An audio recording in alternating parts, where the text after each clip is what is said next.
Welcome to this new Flight Simulator update movie. In this movie, we're gonna look at the G3x Touch overhauled cockpit. That's what's a one thing which has been added to Sim update number 15, which is currently in beta. And this is one of the aircrafts which has received that one. I would say that cockpit, right? The NX Cup. So let's go inside and then let's have a look. So this is how it looks from the inside, right? So I'd say you can see that they performed pretty much or a lot of work, right? Some newer enhancements are being added. It looks, I would say, pretty cool. Looks pretty detailed. If you look around yourself, I would say it's pretty high quality. But let's look at the system itself, right? Because that's the most important. So if you see, or you still see, sorry, that some of the buttons are not working, right? So all those are things on the left side, including this button, it doesn't work, right? That's, I would say, a pity. It would have been nice if they would have a look at that one to get it working. These are the plugs which are, I would say, less important. You can see that mixture also works. So let's switch on the battery, right? Which will start up the Garmin system, which is built into this aircraft. And that's where you also see some nice things, right? You can see, okay, hey, this is really what they've done, right? So it will show you, okay, it's currently aligning right. There are some issues over here. Alignment goes pretty quick. And here you can see a lot of information like the database exploration version, also some courses and advisories, as well as all the maps and terrain data provided is only to be used as a general reference to your surroundings, right? So you need to press continue, and then you've got this nice display. Because this is actually the piece which they have updated. And you can see it received a massive update because if you compared it with the original version, I would say you would see a lot of improvements, right? So in the meantime, it has done some more work, right? It shows all the nice information like the communication radio, the standby. You can change the audio options, right? If you press the audio options, it will show you this display. And as you can see, I would say it's pretty snappy, right? It works pretty nice. And it will go into split mode by default. And if you want to change it, you can press the option over here if you want to go into full mode. The weird thing is that it doesn't show really, I would say, the mouse changing, right? But okay, hey, that's nice.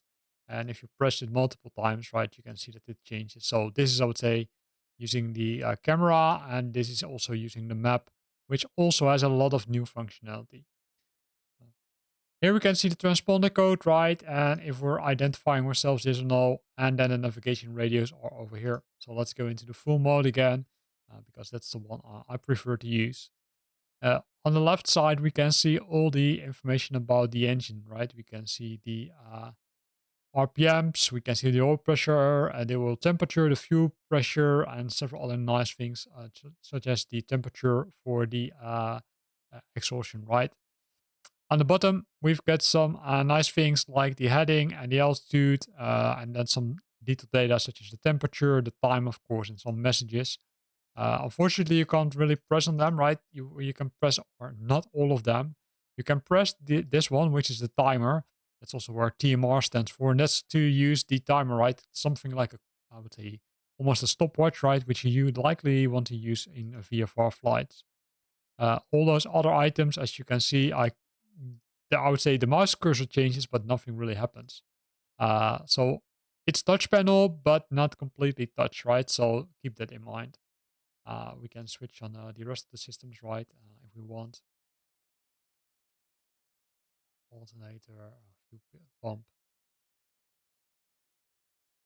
then we can leave it like this. This is fine for now. Of course, we can also start the engines if we want, but I would say let's leave it for now, right? So that's good because we're focusing on this part of the aircraft. Then, as you can see, there are some small buttons here, right? It's the outer and inner left, and the outer and inner left also on the right, which makes sure that you can change. It's almost a multifunctional button, and the good thing is that they both also have the press option over here, which is cool and which will help you navigate to multiple items in some scenarios, right? You can see, for example, if I move this one over here, might be a little bit hard to see. So let me remove the menu. So if I move this one over here, you can see that it changes in this case the climb or the altitude, right? The altitude hold, which I cannot change. And if I use this one, in some cases, I would say there's some functionality attached to it, right? But in this case, there's no functionality attached to it. Hard word.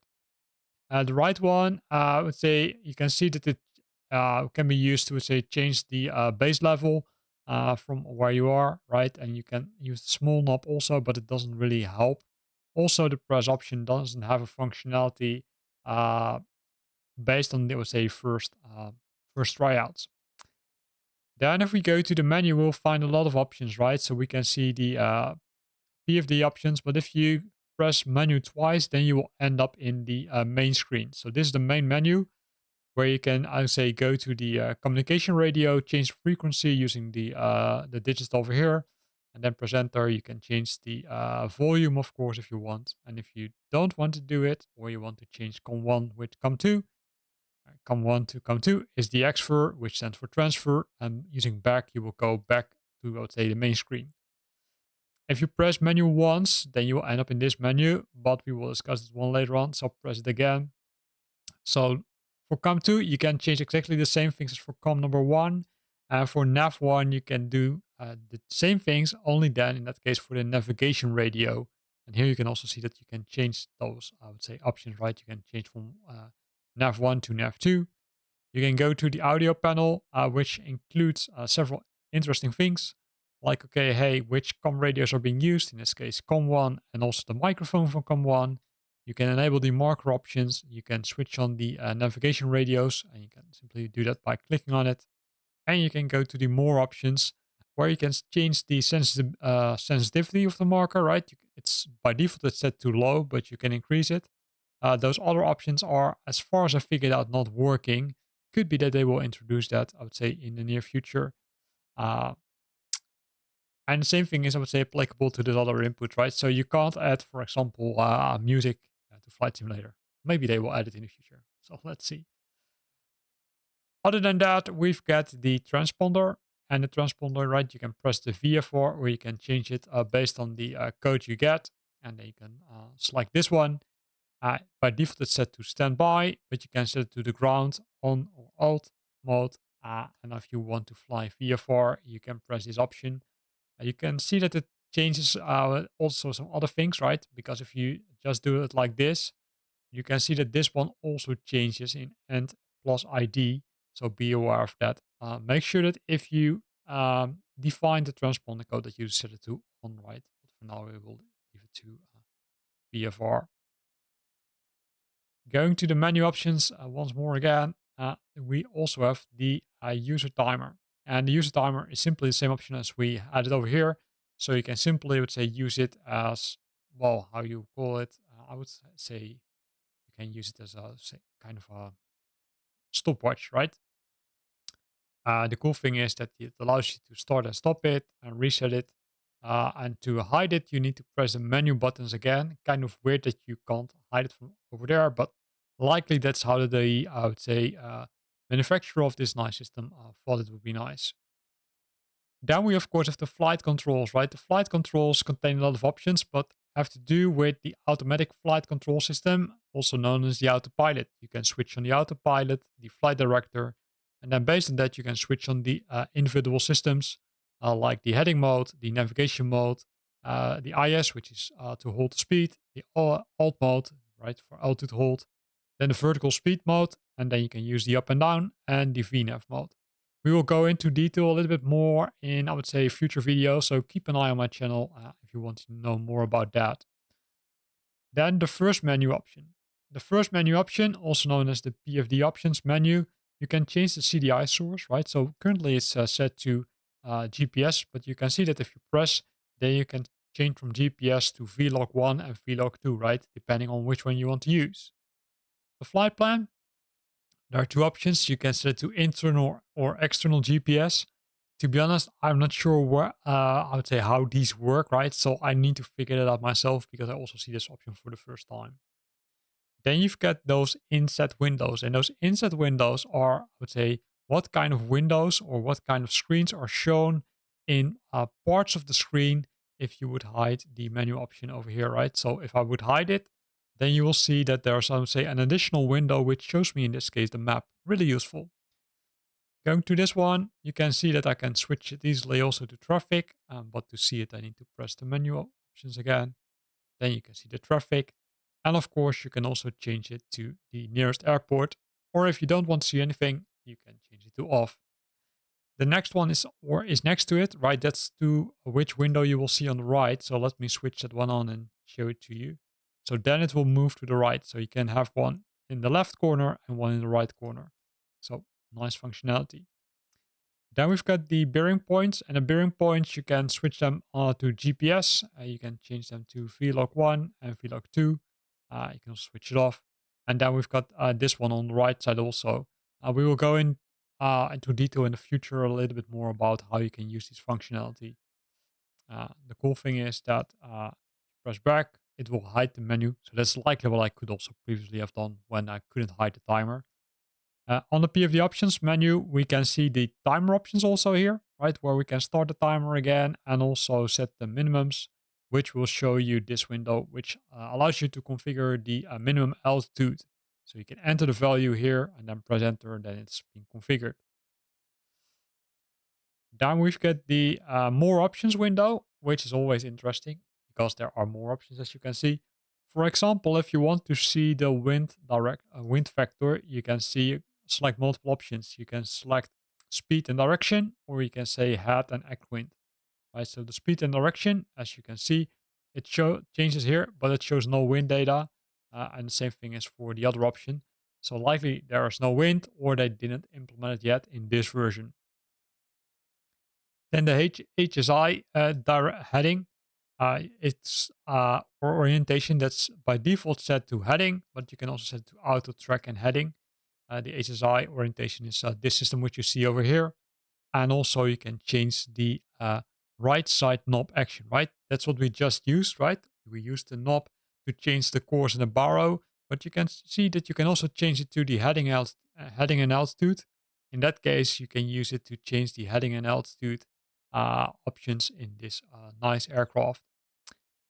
Press the toggle knob action. That's this one, right? That one also has an option. You can say either enabled or disabled. Again, right, it requires some more, say, testing and playing around with it, how it really works. But you can see some nice options over here. There are also some hidden options, and for that we need to scroll down, and we can use that right knob, which we see over here. We can change the lateral deviation as well as the synthetic vision, right? You can see how it's changing. And also the flight path marker if you want to show the flight path. The traffic currently, I would say, looks like you can't enable it. Maybe you need to enable another option for that, or maybe they will implement it in the near future because it's grayed out. Going back, we are coming to this display, and I would say once you start the engines, right? So we can do it automatically because I don't want to do it. So it's starting the engine. You will see that all those gauges are working. You can see the oil pressure increasing, likely also the temperature, fuel PSI, right? And you can see those exhaustions also. You can click on them because that's also really cool. That's what I first didn't figure out, but you can also click on them. Then it will change to this display. You can still see the RPMs, the oil pressure and the oil temperature, but then I would say, individual, I'd say, like cylinders, I think they are. But if somebody knows better than me, then let me know. And you can see that they are changing, right? That's really cool. And besides that, you can see the, let's say, volt, right? The electricity as well as the fuel PSI in a more detailed view.